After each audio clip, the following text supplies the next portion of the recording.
sebentar. Najwa Jannah has left. Tuh dari tadi tuh kayak gitu aja tiba-tiba left. Bisa close dulu baru masuk lagi ke istri Akang.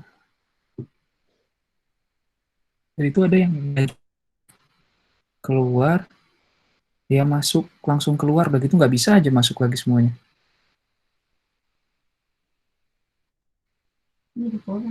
Udah. Bentar ya, nunggu dulu. Oke, ya, alhamdulillah.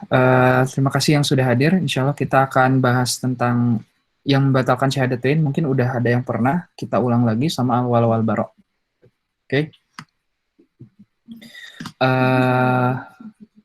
Oke, tadi kita udah bahas sebenarnya ada 10 hal yang membatalkan syahadatain. Jadi yang pertama itu tentang syirik dalam beribadah kepada Allah. Secara detail kita sudah membahas ketika subbab tentang ma'rifatullah. Di sana ada tentang syirik, ada syirik besar, ada syirik kecil, ada syirik tersembunyi. Fokus di sini adalah syirik dalam beribadah. Ketika ada syirik dalam beribadah, maka nggak boleh. Oke? Itu bisa membatalkan syahadatain. Ini argumentasinya. Yang kedua, orang yang menjadikan antara dia dan Allah perantara-perantara. Poinnya di sini nih. Ada satu kalimat. Di surat Az-Zumar ayat 3. Di surat Az-Zumar ayat 3. Bilangnya kayak gini. Ingatlah hanya kepunyaan Allah, agama yang bersih. Dan orang-orang yang mengambil pelindung selain Allah berkatanya kayak gini. Kami tidak akan menyembah mereka. Kami tidak menyembah mereka, melainkan supaya mereka mendekatkan kami kepada Allah dengan sedekat-dekatnya. Mendekatkan kepada Allah dengan sedekat-dekatnya. Jadi mereka, argumentasi mereka itu gitu. Mereka menyembah Allah nggak? Menyembah Allah. Tapi masalahnya, mereka menjadikan perantara antara dia dan Allah. Maka itu masalahnya. Dan Allah sudah bilang di surat Az-Zumar ini, sesungguhnya Allah akan memutuskan di antara mereka tentang apa yang mereka berselisih padanya. Sesungguhnya Allah tidak menunjuki orang-orang pendusta dan sangat ingkar. Jadi intinya, gak boleh menjadikan perantara antara kita dan Allah. Yang pertama tentang syirik, yang kedua tentang menjadikan perantara. Yang ketiga, orang-orang yang tidak mau mengkafirkan orang-orang musyrik dan orang-orang yang masih ragu terhadap kufuran mereka. Jadi kalau ada orang musyrik, tetap nggak boleh kita ragu dengan kekafiran mereka. Gitu. Karena Allah udah bilang, Allah mengazab orang-orang munafik laki-laki dan perempuan, dan orang-orang musyrik laki-laki dan perempuan. Allah sudah bilang. Maka ketika kita ngobrol, ketika kita ngobrol ya kita nggak boleh kayak gitu, emang kafir, kafir, munafik, nggak kayak gitu. Tapi ketika di forum-forum kita ngebahas misalnya tentang ini, ya kita harus yakin dengan kafiran mereka. Kita harus yakin bahwa mereka itu pasti mendapatkan neraka jahanam ketika mereka meninggal dalam keadaan tidak muslim. Itu harus yakin. Gak boleh karena, ada orang kafirnya udah baik, dia ngasih makan anak miskin, dia baik banget ke keluarganya, baik banget ke tangan, masa sih masuk neraka? Gak boleh kayak gitu. Udah jelas, batasnya itu adalah syahadat. Ketika syahadat, aman. Ketika belum, apapun kondisinya, ketika belum, gak akan diterima sama Allah. Itu ya, itu yang ketiga. Yang keempat, kalau ada orang-orang yang meyakini bahwa selain petunjuk Nabi Shallallahu Alaihi Wasallam, ada petunjuk yang lain yang lebih baik. Gitu. Poinnya, sekali lagi tadi yang udah dibahas juga, poinnya adalah ketika ada aturan dan aturan Nabi, aturan dan aturan Allah, dan ini bertentangan, dan kita malah milih aturan selain itu, maka itu yang bermasalah. Oke? Maka itu yang bermasalah. Allah udah nentuin hukum. Tiba-tiba ada orang lain yang bikin hukum yang ternyata itu malah bertentangan. Maka udah jelas itu nggak boleh. Tadi Akang bilangnya, intinya ibadah itu haram kecuali yang diperintahkan. Muamalah itu halal kecuali yang diharamkan. Maka untuk masalah ibadah harus ikut, nggak boleh kurang, nggak boleh lebih. Kalau untuk masalah muamalah, ya silahkan bebas kecuali yang diharamkan. Maka ketika udah dibebasin tapi malah atulah gampang lah tinggal nggak boleh. Masa sih kayak gini aturannya gitu ya? Masa aturan waris perempuan perempuan satu, laki-laki dua? Kan sekarang perempuan juga ada yang kerja, misalnya kayak gitu. Masa sih ada aturan gini? Masa sih? Nggak boleh, nggak boleh. Kalau yakin, Allah sudah jelas aturannya kayak gitu, harus yakin. Nggak boleh tidak yakin. Karena kalau udah nggak yakin, itu masalah. Oke. Yang kelima, ada orang-orang yang membenci dari ajaran Nabi, sekalipun ia mengamalkan. Kalau dia mengamalkan, tapi dia membenci, maka itu masalah. Nggak boleh seperti itu. Maka kita sebagai muslim, walaupun memang ada aturan-aturan, misal memang yang aduh kok kayak gini ya Allah, itu harus diterima dan harus dijalankan, harus berupaya untuk ikhlas. Minimal kalau agak susah ya tinggal berdoa sama Allah, ya Allah ikhlaskan hati ini. Agar apapun yang engkau tetapkan, hukum apapun yang sudah engkau gariskan, berat, seberat apapun, aku harus meyakininya kayak gitu. Nggak boleh membenci. Oke, nggak boleh membenci walaupun mengamalkan. Oke. Yang keenam, siapa yang menghina, baik yang menghina dari agama Nabi Shallallahu Alaihi Wasallam, pahala atau siksanya maka ia udah kafir. Apapun. Nah, kata-katanya kayak gini juga nih Allah. Jika ditanya kepada mereka, kamu malah ngolok-ngolok. Udah gitu, mereka berkata, sesungguhnya kami hanyalah bersenda gurau dan bermain-main saja. Tuh, makanya tadi akan bahas juga, zaman now ini banyak banget orang-orang yang kayak gini. Banyak yang bersenda gurau bermain-main. Poinnya itu. Tapi ketika bersenda gurau dan bermain-main ini sudah berhubungan dengan agama, nah itu yang masalah. Itu yang masalah. Itu yang nggak boleh. Oke? Itu yang nggak boleh. Maka kalau ada orang yang kayak gitu, ngobrol kayak gini, apakah dengan Allah dan ayat-ayatnya, Rasulnya kamu selalu berolok-olok? Tidak usah kamu meminta maaf karena kamu kafir sudah beriman. Allah udah bilang kayak gini. Maka ketika ada orang-orang, mungkin dari salah satu dari kita juga nanti jadi entertainer misalnya ya, ada batasan-batasan loh. Kan bebas. Sebenarnya entertainer tuh bebas kan. Cuman masalahnya ada aturan nih. Muamalah itu bebas. Cuman ada aturan nih ketika kamu jadi entertainer. Apalagi ketika kamu misalnya komedian. Ada batasan. Batasannya apa? Nggak boleh berhubungan sama agama Nabi. Misal contoh, untuk perempuan biasanya. Agak berat kan ngobrolin tentang poligami misalnya. Tiba-tiba ada orang yang nyeletuk tentang itu. Itu masalah. Itu masalah. Beda ya, akan nggak ngobrolin tentang menjalaninya, bukan. Tapi poin untuk mengolok-oloknya, itu masalah. Walaupun kayak gitu. Kan ada orang-orang yang kayak gitu, lagi ngobrol, gini, celetak-celetuk, ya tetap. Kalau celetak-celetuk nggak boleh berhubungan sama agama Allah. Ketika berhubungan masalah. Oke, itu yang keenam. Yang ketujuh, sihir. Yang berbuat, yang melakukan kafir.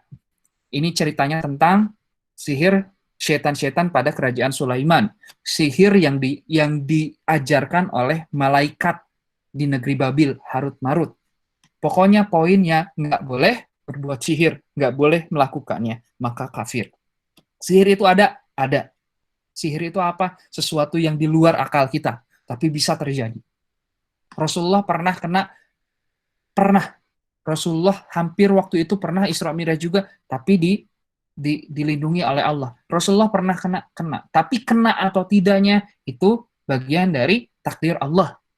Poinnya kita nggak boleh berbuat juga, kita nggak boleh melakukan, kita nggak boleh datang kok orang-orang yang berbuat sihir juga, orang-orang yang perdukunan. Tadi dibahas juga, dulu dukun-dukun zaman akang itu pakai yang ini hitam, baju hitam, segala hitam gitu ya, menyan dan segala macam.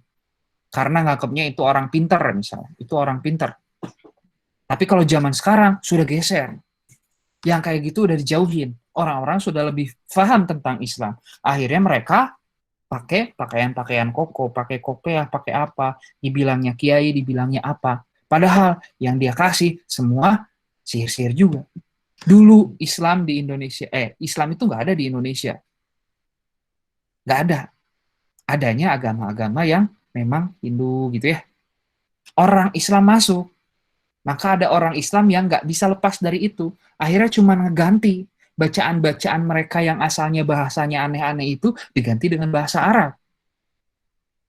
bacaan-bacaan apa ya, misalnya datang ya apa ya wadud apa, baca sekian kali, 30 kali setiap pagi petang, insya Allah kamu dihindarkan dari bahaya. Nggak tahu ya Akang bacaannya apa. Waktu itu pernah Kang, nih dikasih kertas, ditulis, udah gitu, ini tulisannya bahasa Arab, ini tulisannya dari Al-Quran, ini tulisannya apa misalnya, udah gitu ditilep, simpan di dompet, bawa kemana-mana, biar kamu terhindung dari segala sesuatu. Nah itu teh perantara-perantara. Dan etate bisa jadi sihir oge. Gitu. Karena kita nggak tahu apa yang dilakukan ke kertas atau apa gitu. Ya cuman bedanya dulu mah jelas gitu ya. Oh menyan, oh apa gitu ya. Oh kembang berapa rupa gitu ya. Kalau sekarang diganti bacaan-bacaan, nah itu juga nggak boleh gitu. Nggak boleh untuk berbuat sihir. Nggak boleh datang, barang siapa mendatangi dukun lalu membenarkan, maka ia telah kafir terhadap apa yang diturunkan Muhammad SAW.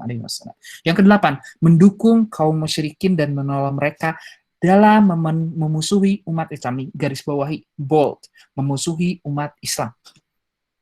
Jadi sebenarnya mendukung, menolong dalam masalah muamalah, perdagangan, misal perusahaan, silakan. Tapi kalau sudah mendukung dan menolong dalam musuh umat Islam, itu masalah. Itu masalah. Oke? Okay? Makanya ketika Palestina atau segala macam isu-isu yang kayak gitu, tiba-tiba orang malah mendukung. Oh iya benar apa Israel atau apa gitu ya. Wah, ada itu mah sebenarnya mah nggak kayak gitu ininya, Yang pasti pelajari dulu lah sebelum kita ngejudge.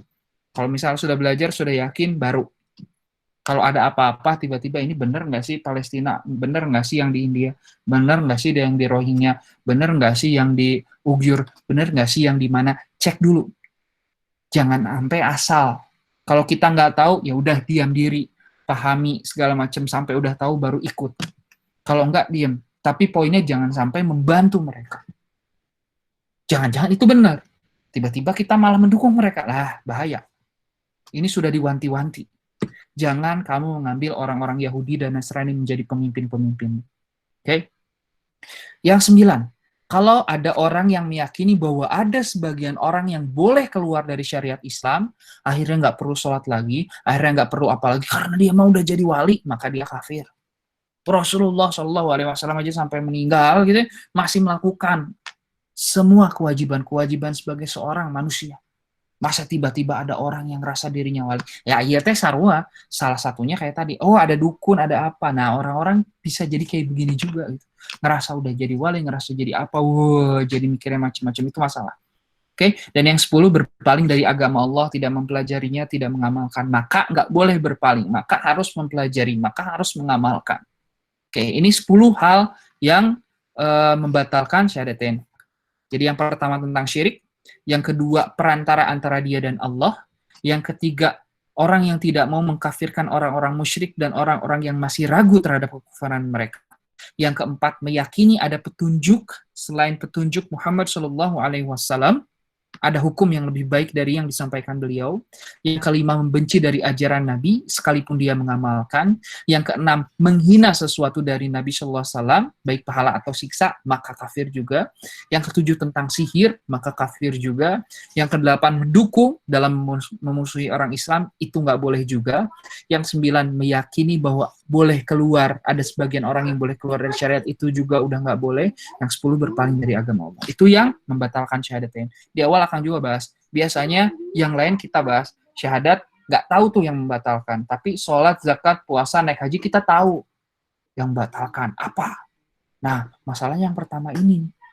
Tapi bukan berarti ketika ada orang yang ini akhirnya kita langsung, oh ente mah udah kafir, ente mah nggak boleh. Kita cuman meyakinkan, memberitahu saja. Jangan sampai kamu melakukan ini, karena kalau kamu melakukan ini, maka syahadat kamu bisa batal. Gitu ya. Tapi nggak boleh tiba-tiba apa kamu udah mengolok-olok kafir, kamu nggak bisa kayak gitu. Ayat Qur'annya bilang kayak gini, maka hati-hati. Ayat Qur'annya bilang ini, maka hati-hati. Beda dengan batalnya sholat. Kalau batalnya sholat kan tahu ya, kentut batal gitu. Nggak juga kalau kita lagi sholat kan. Tapi kalau kita ngedengar ada orang kentut, kita bilang kan langsung batal loh gitu. Kan jelas ya. Tapi kalau yang kayak gini, hati-hati. Jangan sampai kayak gitu. Oke, berikutnya kita masuk ke al-wala wal-baro. Nah, ini yang menarik, yang jarang dibahas juga. Apa itu al-wala? Nah, ada al-baro. Jadi ada dua kata yang baru.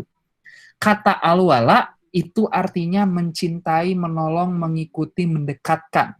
Okay? Maksudnya al-wala dalam agama adalah penyesuaian diri seorang hamba terhadap apa yang disukai Allah, apa yang diridhoi Allah, baik perkataan, perbuatan, kepercayaan, dan orang. Okay? Penyesuaian kita, seorang hamba, terhadap semua yang disukai Allah, semua yang diridhoi Allah. Kadang-kadang apa yang Allah tetapkan nggak kita sukai, misalnya. Bukan nggak kita sukai, asa ada yang, aduh, nggak itu kan ya Allah, nggak boleh kayak gitu. Oke, awalnya gitu nggak apa-apa. Tapi berikutnya harus menyesuaikan. Itu al-wala dengan apa yang berupa perkataan, perbuatan, kepercayaan. Al-bara itu apa? Menjauh. Jadi kalau yang tadi mendekat kepada apa yang dicintai, gitu ya, penyesuaian terhadap apa yang dicintai, gitu. Kalau al-bara itu menjauh, membersihkan diri, melepaskan diri memusuhi. Jadi penyesuaian diri seorang hamba terhadap apa yang dibenci dan dimurkai Allah. Oh, ini dibenci. Oh, ini dimurkai Allah. Saya jauhi. Apa? Mencakup apa? Perkataan, perbuatan, kepercayaan. Jadi, ciri utama al-bara membenci apa yang dibenci Allah. Secara terus-menerus dan komitmen. Kalau al-wala, mencintai apa yang dicintai Allah secara terus-menerus dan konsisten. Oke. Okay? Al-wala apa yang dicintai Allah, al-bara apa yang dibenci Allah. Nah, jadi dari keterangan tadi, sebenarnya al-wala wal-bara itu adalah kita, penempatan diri hamba terhadap apa yang dicintai oleh Allah, serta apa yang dibenci oleh Allah dalam perkataan, perbuatan, kepercayaan, dan orang. Oke? Jadi ada 4 perkara. Pertama, perkara yang pertama, perkataan yang dicela dan dibenci. Dicintai, mohon maaf. Perkataan yang dicintai, dicelah, betul ya, dicelah dan dibenci. Zikir itu dicintai Allah, sedangkan mencela dan menuduh itu dibenci. Maka perbanyak zikir, maka jauhi menuduh, maka jauhi mencela. Berikutnya, kedua, perbuatan yang dicela dan dibenci. Perbuatan, kalau tadi perkataan, yang kedua perbuatan. Apa aja? Sholat disukai, saum disukai, zakat disukai, sodakoh disukai, sholat duha misalnya. Oh ya disukai, maka kita gimana caranya biar duha? Oh sholat malam disukai, maka gimana caranya biar kita bangun malam dan melakukan? Sholat rawatib, oh iya dicintai, disukai, maka gimana caranya biar kita melakukan? Saum, oh lakukan gitu. Pokoknya semua perbuatan yang disukai. Nah, beda dengan riba, beda dengan judi, beda dengan khamar, maka itu dibenci, maka jauhi. Makanya waktu itu Akang ceritakan pernah ada teman Akang yang dia di Jepang waktu itu, tiba-tiba dia mau nyoba, mau joma sake gitu. Kan itu jelas-jelas dibenci. Al-wala warbaronya dipermasalahkan. Walaupun memang ya akhirnya mayoritas orang Islam di Indonesia banyak yang tidak mengerti, maka nggak tahu konsekuensinya gitu. Nggak apa-apa lah sekali doang. Mumpung di sini, ya nggak boleh. Mumpung di sana tiba-tiba meninggal. Alhamdulillah sampai sekarang beliau nggak meninggal. Jadi semoga aja bisa bisa uh, bisa ya taubat sama Allah. Yang ketiga, sesuatu yang berhubungan dengan kepercayaan. Iman, tauhid dicintai, kufur, syirik itu dibenci. Maka kita mencintai, kita mendekat kepada iman dan tauhid, kita menjauh dari kufur dan syirik. Okay. Syirik, ada syirik besar, ada syirik kecil, ada syirik tersembunyi. Maka usahakan jauhi itu. Yang keempat berkaitan dengan orang. Sama seperti orang yang beriman dicintai, orang yang bertauhid dicintai, orang yang kafir dan musyrik dibenci. Maksudnya dibenci itu bukan berarti akhirnya kita menjauh ya. Karena Rasulullah, ya intinya kayak gini. Rasulullah itu nggak pernah, Rasulullah itu pasti konsisten. Gitu ya. Udah jelas orang musyrik dan kafir itu dibenci. Dibencinya dalam apa? Ya ketika dibencinya dalam hal karena dia nggak menuhankan Allah. Tapi bukan berarti ketika kita bermuamalah kita nggak mau lah bermuamalah sama mereka. Enggak, Rasulullah tetap bermuamalah kan sama orang-orang kafir dan orang-orang musyrik. Maka itulah gitu ya. Itulah caranya. Memang membenci, tapi membenci karena dia nggak menuhankan Allah. Gitu. Makanya kita ajak. Oke, jadi ada 4 ya, perkataan, perbuatan, kepercayaan, dan orang. Jadi kita harus al-wala wal bara dalam 4 hal itu. Wajib.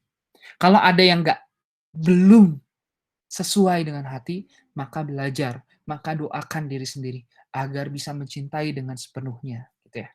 Nah, berikutnya, bagaimana kedudukan al-wala wal bara? Ini yang terakhir ya.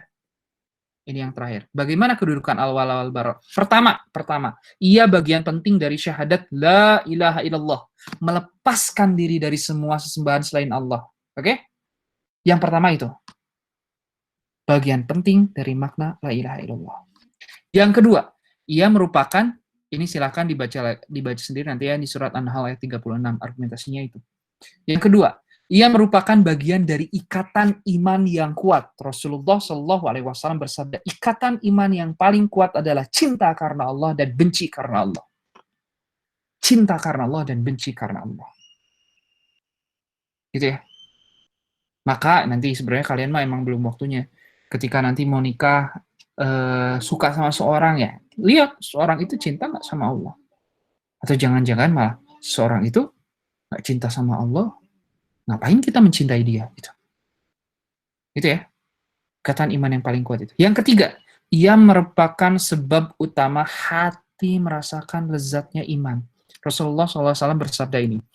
Ada, ini ya. Ada 3, apabila seseorang memilikinya, maka ia akan memperoleh manisnya iman. Yaitu bahwa Allah dan Rasulnya lebih dicintai daripada selain keduanya. Bahwa ia mencintai karena Allah, ia membenci kepada kekafiran sebagaimana ia membenci masuk api neraka. Oke? Gitu. Jadi tali sebab utama merasakan lezatnya iman. Yang keempat, ia merupakan tali hubungan di atas nama masyarakat, di atas mana masyarakat Islam dibangun. Cintai saudaramu sesuatu yang cintailah bagi saudaramu sesuatu yang kau cintai untuk dirimu sendiri.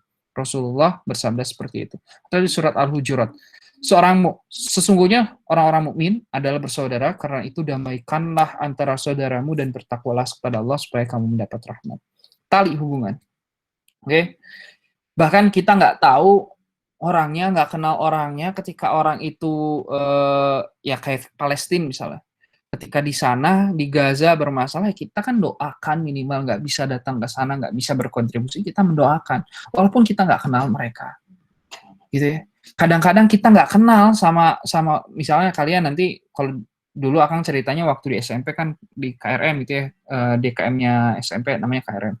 Tiba-tiba pas ke kampus, pas ke SMA 20, nggak kenal sama siapa-siapa, tapi ketemu sama teman DKM tuh walaupun nggak kenal tuh asa apa ya, asa nyaman gitu, asa tenang, asa enak gitu, segala ya ini di sini tempat saya gitu, walaupun belum kenal siapa sih ini gitu, tapi ketika berjabat tangan luar biasa lah. Oke. Yang kelima, pahala yang sangat besar bagi orang yang mencintai karena Allah. Rasulullah SAW bersabda di hadis riwayat Tirmizi, orang yang saling mencintai karena Allah akan berada pada mimbar dari cahaya pada hari kiamat. Mimbar dari cahaya pada hari kiamat. Atau ini, yang 7 golongan. Ada 7 golongan yang dinaungi Allah dalam naungan pada hari di mana tidak ada naungan selain naungan Allah. Salah satunya adalah 2 orang laki-laki yang saling mencintai karena Allah, dengan itu mereka berkumpul dan berpisah. Makanya salah satunya Akang coba untuk mewujudkan itu di 20 gitu. Gimana caranya Akang di sini terus ngajak terus siapapun yang nggak tahu, pokoknya yuk bareng-bareng, ada kelas 1, yuk bareng-bareng. Ya saya sayang kepada kalian gitu. Maka yuk sama-sama Akang share ilmunya. Ini jangan sampai kalian melakukannya, jangan sampai nih ada sesuatu yang dibenci, yuk jauhin, ada sesuatu yang Allah cintai, yuk ikutin. Makanya kadang-kadang ngomongin amalan yaumiyah gitu kan. Udah sampai mana amalan yaumiyahnya, targetannya? Jangan-jangan jauh. Atau misalnya bangun tidur ingat Allah nggak? Masuk masjid ingat Allah nggak? Masuk WC ingat Allah nggak? Maksudnya ingat Allah baca doa nggak? Wudhu baca doa nggak? Jangan-jangan enggak. Sholat lupa. Jangan-jangan, ya makanya harus diingetin gitu. Sama-sama saling, yuk. Kalau saya lupa, ya diingatkan gitu ya. Keenam, perintah syariat untuk mendahulukan hubungan ini dibandingkan dengan hubungan yang lain. Nih, katakanlah jika bapak-bapak, anak-anak, saudara-saudara, istri-istri, kaum keluargamu, harta kekayaan yang kamu usahakan, perniagaan yang kamu khawatiri kerugiannya, dan rumah tempat tinggal yang kamu sukai adalah lebih kamu cintai daripada Allah dan Rasulnya, dan dari berjihad di jalannya, tunggu sampai Allah mendatangkan keputusannya. Dan Allah tidak memberi petunjuk pada orang-orang fasik. Jadi, harus kita cintai Allah dan Rasulnya dibandingkan dengan semuanya. Maksudnya apa? Ketika memang Allah bilang A, Rasul bilang A, Rasul dan Allah bilang, hei kamu ke kanan. Tiba-tiba bapak-bapak, anak-anak, saudara, istri-istri, keluarga, dan segala macam kekayaan yang pengen dipertahankan, perniagaan yang pengen dipertahankan, rumah yang pengen dipertahankan, bilang kiri. Kiri itu jalan yang aneh gitu ya. Udah nggak apa-apa, kayak gini aja nih. Udah ini sogok aja, udah apa aja. Nah itu yang nggak boleh. Ketika kita malah mendahulukan yang kiri dibandingkan dengan yang kanan, padahal Allah bilang kanan, Rasul bilang kanan, maka kita lebih mencintai yang kiri dibandingkan dengan yang kanan. Maka nggak boleh. Kita harus mendahulukan yang kanan. Ketika itu ya jelas, kalau kamu harus ke kanan, ke kiri. Beda dengan, oh ya boleh ke kanan, boleh kiri, silahkan. Gitu ya, masalah muamalah ya silahkan. Oke. Okay. Nih, kedelapan, merupakan tali penghubung yang kekal di antara manusia hingga hari kiamat. Yaitu ketika orang-orang yang diikuti itu berlepas diri dari orang-orang yang mengikuti, mereka melihat siksa, dan ketika segala hubungan di antara mereka putus. Ini udah diingatkan, bahwa orang-orang yang tidak talinya karena Allah, maka di akhirat itu walaupun di dunia mereka bersatu, mereka pengen ngancurin orang muslim, mereka nggak suka dengan orang muslim, gimana caranya muslim selalu terbelakang, selalu menjadi orang yang bodoh, pun kalau misalnya ada orang yang pinter, akhirnya jadi liberalin aja gitu ya. Mereka berusaha untuk itu gitu ya. Mereka iketannya, wah kayak yang kuat, padahal ya tadi, di akhirat akhirnya mereka berlepas diri dari satu sama yang lain. Gitu. Yang ikatannya kuat yang muslim. Kesembilan, merupakan syarat sah seorang ketika masuk Islam. Karena konsekuensi syarat sah syahadatain yang kita bahas sebelumnya adalah mencintai makna dan konsekuensi syahadat. Bahkan mencintai orang yang mengucapkan, menyerukan, dan membenci para penentang. Oke, itu syarat sah masuk Islam yang kita bahas di pertemuan sebelumnya. Yang ke-10, karena orang yang mencintai sekutu selain Allah beserta agamanya, membenci Allah beserta agamanya serta penganutnya, maka ia telah kafir.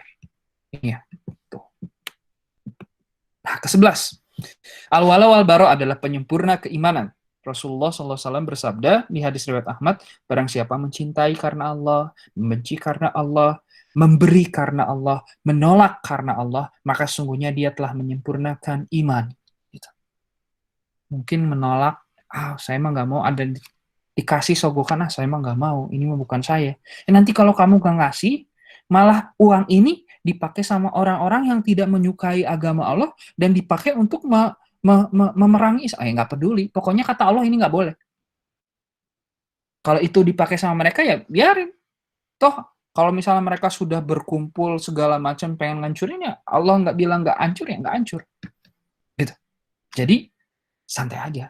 Pokoknya udah ada yakin kayak gini ya. Yakin. Ini harus ditolak. Gitu ya. Nah, hukumnya apa? Hukum wajib. Ia bahkan merupakan salah satu konsekuensi dari syarat sah syahadatain. Ini ya, yang bapak-bapak, anak-anak, saudara, segala macam. Itu nggak boleh kita dahulukan dibandingkan dengan Allah dan Rasulnya. Ketika misalnya nanti nikah suami istri.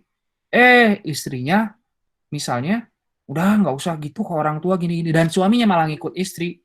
Malah jadi jelek ke orang tuanya. Yang asalnya berbakti jadi malah ingkar. Nah itu nggak boleh. Oke. Karena Allah bilang, jangan sampai menyakiti hati orang tua. Tiba-tiba ada orang yang malah bilang kayak gitu. Atau misalnya karena anak segala macam, bahkan banyak kan sekarang, dulu orang-orang yang sekarang di DPR itu orang-orang yang paham nggak? Orang-orang yang demo pada waktu 98 nggak ada orang-orang yang demo di 98. Tapi akhirnya ketika mereka di sana, apa yang terjadi? Mereka korupsi-korupsi juga. Entah karena kekayaan, akhirnya mereka silau. Entah karena ya jual beli bisnis, entah karena anak-anak atau istri pengen ini, anak-anak pengen itu segala macam, akhirnya suami bingung segala macam. Ada yang nggak apa-apa lah, ini mah uang ini ya, uang apa namanya? Uang mubah, bukan uang mubah, uang makruh, ya uang yang nggak jelas, yang nggak yakin, ya nggak apa-apa diambil. Justru kalau nggak yakin tinggalkan, bukan diambil gitu. Banyak orang-orangnya itu nggak apa-apa diambil kamu. Ya berarti mereka lebih mendahulukan itu dibandingkan dengan Allah. Janganlah orang-orang mukmin mengambil orang kafir sebagai wali dengan meninggalkan orang mukmin. Barang siapa berbuat demikian, niscaya lepaslah ia dari pertolongan Allah. Tiap iman salah seorang di antara kamu hingga aku lebih ia cintai daripada anak, bapaknya, dan seluruh manusia. Oke, alhamdulillah kita sudah bahas 2 hal syarat yang membatalkan 10 hal yang membatalkan syahadatain dan al-wala wal bara. Al-wala wal bara tadi ada 4 ya. Ada 4. Yang pertama tentang perbuatan, yang kedua tentang perkataan, yang kedua perbuatan, yang ketiga tentang kepercayaan, yang keempat berkaitan dengan orang. Mungkin itu aja untuk pertemuan kali ini. Silakan kalau misalnya ada yang mau ditanyakan dulu, mumpung masih on. Maka ada yang mau ditanyakan? Nggak ada? Dari Diva, ada nggak Div? Ada yang mau ditanyain, Div?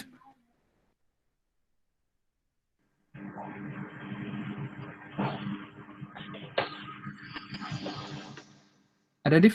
Enggak? Farid, mau nanya? Oh, jelaskan. Jelas. Oke. Diva nggak ditanyain ya? Diva unmute, mute gitu. Fauzan ada yang mau ditanyakan? Oh enggak, oke. Fauzan ada yang mau ditanyakan? Siap. Nggak ada Fauzan?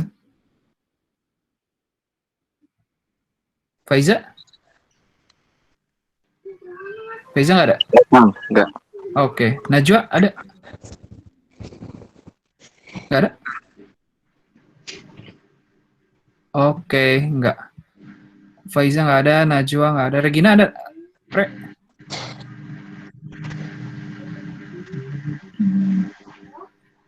Nggak ada, Re? Oke. Terakhir, Wildan ada yang mau ditanyain? Datang. Enggak. Ada, ada. Oh, ada? Mangga. Tapi keluar sih mau memastikan aja. Sebenarnya sekarang tuh Hamin berapa Ramadan dan gimana penjelasannya gitu. Untuk Hamin berapa Ramadan dan penjelasannya sebenarnya udah ada di yang waktu Akang share di grup. Dari segi astronomisnya, tanggal berapanya, dan segala macamnya sebenarnya kan udah ada. 1 Ramadan itu kapan, berarti sekarang tuh 1 Sya'ban ya. Itu kapan gitu ya. Itu udah ada sih sebenarnya. Tinggal hitung mundur sebenarnya dari sana. Paling yang terakhir yang akan bilang tanggal sekian itu 23 Ramadan, maka sekarang dipundurin aja. Sekarang tuh sebenarnya tanggal 8 Sya'ban. Kalau Sya'ban itu 29 hari ya kurangi 8. Sekarang 21 ya? Oh iya benar. Berarti nanti maghrib 20 ya? Yes, maghrib yang 20. Oke, betul kayak gitu. Turnuan, Kang. Sami langsung. Kalau misalnya nggak ada, mungkin itu aja. Jazakumullah khairan katsira atas kehadirannya hari ini. Semoga barokah. Aduh. Nggak apa-apa. Nanti akan share ininya link YouTube-nya. Ini direkam nggak? Oke. Insya Allah Riza. Gitu. Beberapa kemarin juga pertemuan ada rekamannya insya Allah. Gitu aja. Terima kasih. Semoga Allah menjadikan forum ini sebagai forum majelis ilmu dan mendapatkan keutamaannya. Marilah kita tutup dengan membaca hamdalah bersama-sama.